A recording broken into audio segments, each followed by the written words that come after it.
1000 schools మన పదార్థం గద్వాల టౌన్కి 3 స్కూల్స్ ఉన్నాయంటే నిజంగా గర్వకారణం.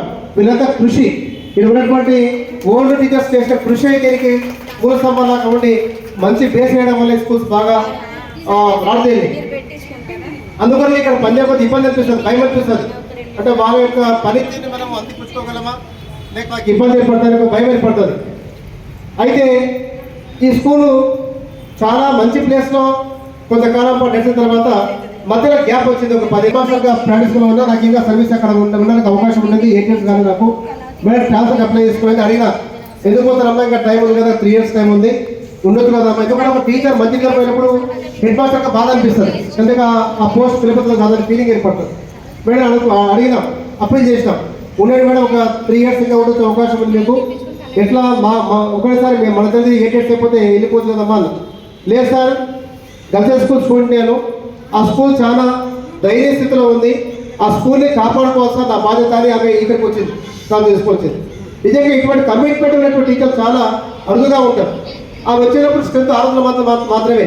అప్పుడే వచ్చినటువంటి రాజధాని సార్ కావచ్చు, అనుశ్రీమేడం కావచ్చు, వాళ్ళ బ్యాచ్ కావచ్చు, 2018 నుంచి 2023 దాకా చాలా కష్టపడడం జరిగింది.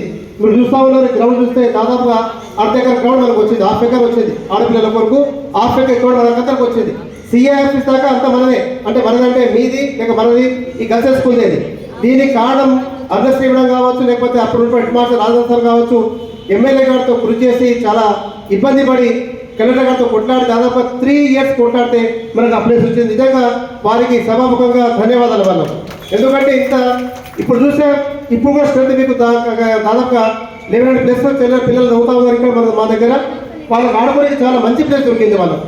కాబట్టి పిల్లలు ఎప్పుడైతే ఆడుకోవడానికి ప్లేస్ దొరుకుతుందో కళావతి మీద చాలా ఆనందపడి మొన్న ఇంతకుముందు వచ్చినప్పుడు, సార్ ఎంత బాగుంది సార్ గ్రౌండ్, మేము లేదు సార్ ఇవన్నీ ఎట్లా చాలా బాగా అనిపిస్తుందని మేడం దాదాపు గ్రౌండ్ ఒక గంట ఉండేది ఇంతకుముందు మీటింగ్ వచ్చినప్పుడు. ఎందుకంటే పీడీ మేడం కాబట్టి ఆమె ఎక్కువ ఇష్టం గ్రౌండ్స్ అంటే వాళ్ళకు, అంటే చాలా మంచి గ్రౌండ్ ఏర్పాటు చేసినారు, మా పిల్లలకు చాలా బాగా పనికొస్తుంది.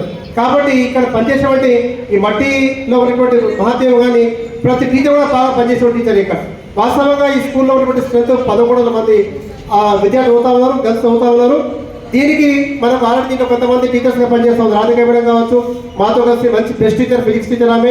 అలాగే ఇప్పుడు నారాయణపేటకి ఒక అమ్మాయి మేడం కూడా వచ్చిందంటే స్కూల్ నుంచి మ్యాథ్స్. వీళ్ళంతా కూడా ఐడియా ఉంటుంది. క్యాడర్ స్ట్రెంత్ ఎలా ఉండాలంటే 1000 మంది పిల్లలకు 40 మంది టీచర్స్ ఉండాలి. ఇక్కడ స్కూల్ యొక్క స్ట్రెంత్ ఆ మధ్యకాలం లోపల స్ట్రెంత్ తగ్గిపోవడం వల్ల స్పోర్ట్స్ అంటే ఎగిరి పాస్ అవ్వడం జరిగింది. దీంట్లో 37 మందికి 500 మందికి పైగా మార్కులు వచ్చినాయి. నిజంగా ఇది ఇక్కడ పనిచేసేటువంటి స్టాఫ్ యొక్క గర్వకారణం, మీకు గర్వకారణం. ఎందుకంటే ఒకసారి మన స్కూల్కి వస్తే ఫీలింగ్ ఏర్పడుతుంది, ఎలా ఉందో స్కూల్, మంచిగా ఉందా, స్కూల్ డెవలప్ అయిందా, ఇంకా అవసరం దశలో ఉందా అని మీకు ఫీలింగ్ ఏర్పడవచ్చు. ఆ ఫీలింగ్ పెట్టుకోదండి, చాలా బ్రహ్మాండంగా డెవలప్ అవుతా ఉంది స్కూల్, మీ స్కూల్ డెవలప్ అవుతుంది. కాబట్టి ఇది మీకు కూడా గర్వకారణమే, ఇటువంటి స్కూల్లో పనిచేసి నాకు గర్వకారణమే. కాబట్టి భవిష్యత్తులో కూడా మీరు మీ యొక్క ఫ్రెండ్స్ ఎవరైనా ఇబ్బంది పరిస్థితుల్లో ఉన్నట్లయితే ఈ పూర్వ విద్యార్థి సమ్మేళనం వల్ల వాళ్ళు సాయం చేసే అవకాశం కలుగుతుంది. ఒకసారి ఫస్ట్ మీటింగ్ జరిగింది, నేను వచ్చిన తర్వాత ఇదే రూమ్లో పెట్టుకున్న మీటింగ్ 96 బ్యాచ్ అని కూడా దాంట్లో మళ్ళీ ఒక అమ్మాయి సీఏగా అంబేద్కర్లో పనిచేస్తుంది.